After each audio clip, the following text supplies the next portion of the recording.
Hello, welcome to Crypto Us Today. We have news this SBF trail. So without wasting your time, let's start.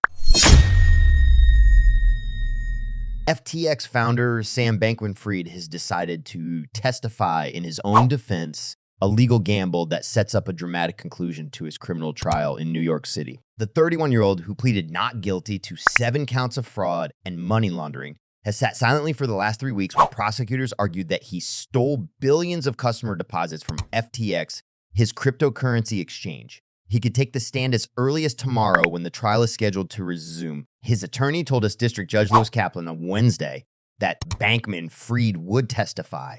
A new letter from SBF lawyer to Kaplan also provides some hints of points the defendant may make. The letter filed Wednesday states that SBF had no intent to steal from his customers and that he believed FTX customers would not be harmed at all because the use of customer deposits was permissible and consistent with the rights and obligations comprising the FTX customer relationship.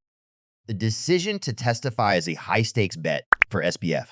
Once he takes the witness stand, he opens himself up to significant risk because he can be cross-examined extensively. Even a sophisticated and confident defendant like Sam Bankman-Fried can do more harm than good to his case by testifying.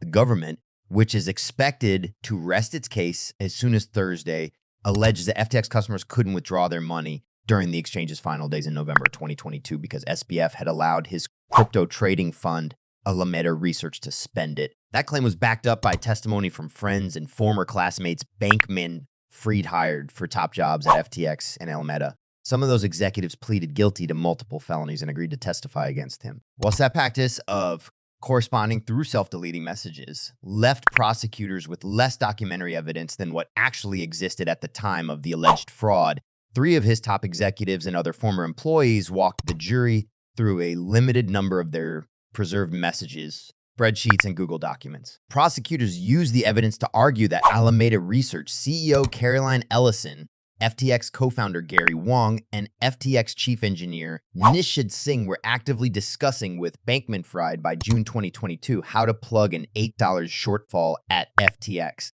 That was just months before the exchange collapsed in November 2022.